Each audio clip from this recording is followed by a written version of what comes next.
இன்றைய வசனம் தியானத்தின் தலைப்பு அப்புறம் துக்கமுகமாய் இருக்கவில்லை. 1 சாமுவேல் 1 வசனம்.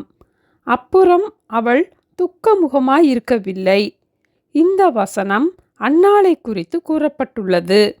அப்புறம் என்று இந்த வசனத்தில் நாம் வாசிக்கும் போது அதற்கு முன் அன்னாள் துக்கமுகத்தோடு இருந்திருக்கிறாள் என்று அறிகிறோம். அன்னாளுடைய இருதயத்தின் துக்கம் அவளுடைய முகத்திலும் தெரிந்தது. துக்க முகத்தோடிருந்த அன்னாள் துக்க முகமாய் இராதபடிக்கு இருப்பதற்கான காரணம் என்ன என்பதை பற்றி நாம் தியானிப்போம். அன்னாளின் சூழ்நிலை அவளை துக்கத்திற்குள்ளாகவும் மனமடிவிற்குள்ளாகவும் கொண்டு வந்தது. அவள் விசனப்பட்டு மனமடிவடையும்படியான வார்த்தைகளை கேட்க நேர்ந்தது. அப்போது சாப்பிடாமல் அழுது கொண்டிருந்தாள். அன்னாள் கர்த்தருடைய ஆலயத்திற்கு போய் மனங்கசந்து மிகவும் அழுது கர்த்தரை நோக்கி விண்ணப்பம் பண்ணினாள். சேனைகளின் கர்த்தாவே, தேவரீர் உம்முடைய அடியாளின் சிறுமையை கண்ணோக்கி பார்த்து உம்முடைய அடியாளை மறவாமல் நினைத்தருளும் என்று விண்ணப்பம் பண்ணினாள். அவளுடைய இருதயத்தை கர்த்தருடைய சந்நிதியில் ஊற்றிவிட்டாள் என்று 1 சாமுவேல் 1 வசனத்தில் நாம் வாசிக்கிறோம். அப்புறம் அவள் துக்கமுகமாய் இருக்கவில்லை. அவள் கர்த்தரிடத்தில் கேட்ட விண்ணப்பத்தின்படியே பதிலையும் பெற்றுக்கொண்டாள். அப்பொழுது அன்னாள் ஆண்டவரை துதித்ததை பற்றி 1 சாமுவேல் 2 முதல் 10 வசனங்களில் நாம் வாசிக்கலாம்.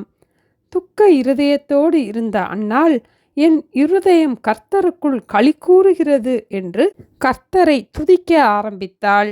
ஆண்டவர் எப்படிப்பட்டவர் என்று கூறினதை 8 வசனத்தில் நாம் இவ்வாறு வாசிக்கிறோம். அவர் சிறியவனை புழுதியிலிருந்து எடுத்து எளியவனை குப்பையிலிருந்து உயர்த்துகிறார். சின்னவன் 1000 சிறியவன் பலத்த ஜாதியுமாவான்.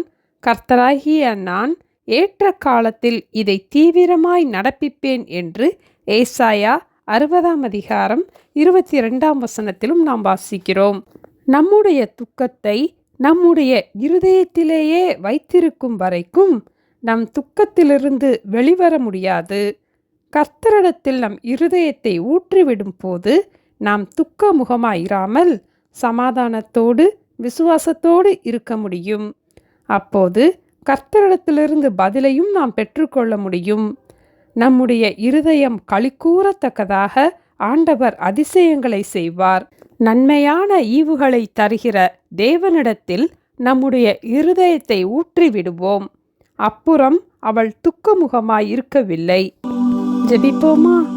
எங்களை நேசிக்கிற எங்கள் அன்பின் ஆண்டவரே, ஒவ்வொரு நாளும் எங்களுடைய இருதயத்திலே துக்கத்தின் மேல் துக்கத்தை வைத்து நாங்கள் சோர்ந்து போகாதபடிக்கு எங்களுடைய துக்கங்களை எல்லாம் சிலுவையிலே சுமந்த இயேசுவை நோக்கி பார்க்க எங்களுக்கு கற்றுத்தர வேண்டுமாய் ஜெபிக்கிறோம் அப்பா.